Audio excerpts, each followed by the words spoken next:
Ok, test du son, test de la caméra, test du café. Et c'est parti. Et bonjour à tous et bienvenue dans cette revue de presse. Aujourd'hui, de très grosses actus. Nous commencerons par les données de tous les Argentins. Et quand je vous dis tous les Argentins, c'est 45 millions de personnes qui ont été hackées. Des pirates ont réussi à pénétrer dans le réseau informatique du gouvernement argentin et à y voler les informations des 45 millions de personnes qui vivent en Argentine. Et en deuxième article, nous allons parler de quelque chose qui a fait la une, en fait, tout simplement aujourd'hui, c'est Facebook qui décide de changer de nom, parce que c'est quand même l'une des plus grosses entreprises du monde. C'est ce que nous allons voir ensemble dans cet article. Nous commençons donc comme promis avec les données d'identité de tous les Argentins en vente sur le Darknet. En Argentine, une base de données regroupant les informations d'identité de l'ensemble de la population du pays a été piratée. Les pirates les proposent à la vente sur un forum de hackers. Comme je l'ai dit en introduction, des pirates ont réussi à pénétrer sur le réseau informatique du gouvernement argentin et à voler les détails des cartes d'identité de l'ensemble de la population du pays, soit 45 millions de personnes environ. Comme on peut s'en douter, les données récupérées comprennent les noms complets, les adresses, les dates de naissance, les informations sur le sexe, les dates d'émission et d'expiration de la carte d'identité, le numéro d'identification, les photos, absolument tout ce qui fait votre identité en soi. La question que nous pouvons nous poser, c'est est-ce que ces données sont vraies ou fausses? Est-ce que les données ont réellement été volées? Eh bien, on a deux versions. On a d'un côté le média The Record qui a eu accès à ces données et qui confirme bel et bien le hack. Et de l'autre côté, on a eu un communiqué du ministère de l'Intérieur argentin qui a déclaré que la base de données n'a subi aucune violation aux fuites de données. Bon, est-ce que le gouvernement argentin souhaite éviter la panique en, on va dire, temporisant l'annonce réelle? Je suppose que le média The Record ne tardera pas à communiquer quelques informations avec le gouvernement argentin ou d'autres médias pour confirmer si ces données sont bien réelles. Et nous continuons avec l'article en une de cette vidéo.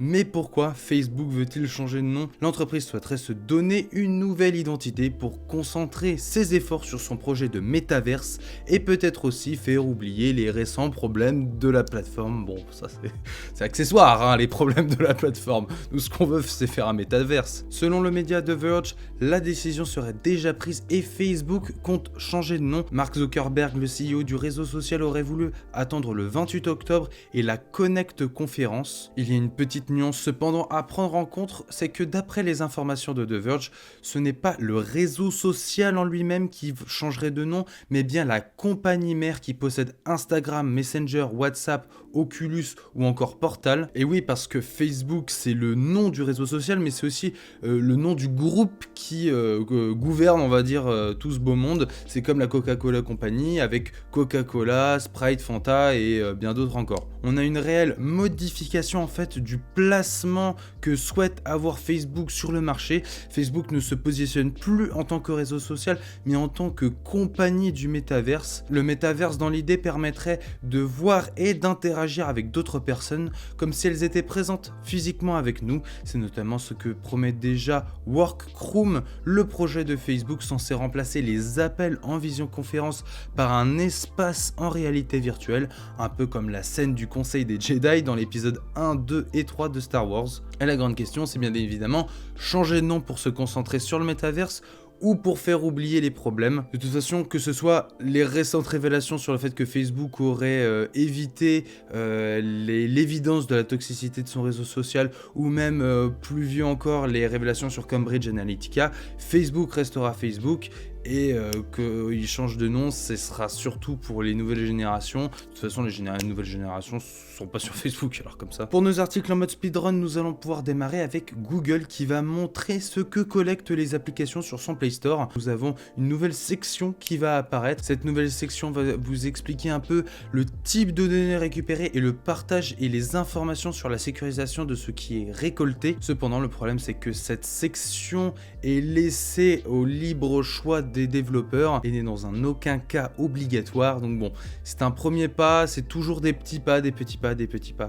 Petit pas, petit pas, petit pas. Et peut-être qu'un jour on arrivera sur une réelle clarté de la part de Google sur ce sujet. Nous continuons avec un article de Le Monde, ça faisait longtemps qu'on n'en avait pas parlé. Harcèlement sexuel au sein d'Activision Blizzard, une vingtaine de personnes congédiées.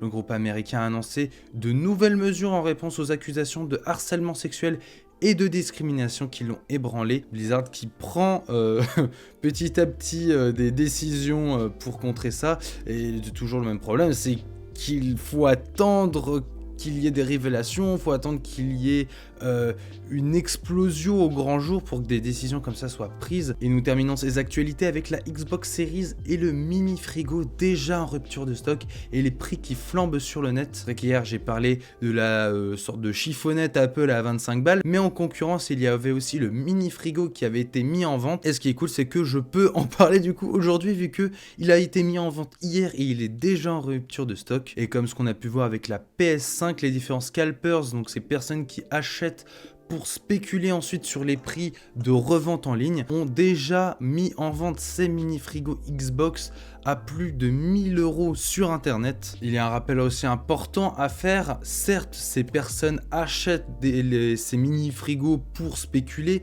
mais le problème c'est les gens derrière qui achètent. Si les gens n'achetaient pas, il n'y aurait pas ce problème de spéculation, vu que les gens spéculeraient pas, vu que ça marcherait pas en fait. Du coup, ne soyez pas des pigeons, achetez la chiffonnette, bah non, vous pouvez pas, elle est déjà en rupture de stock, merde.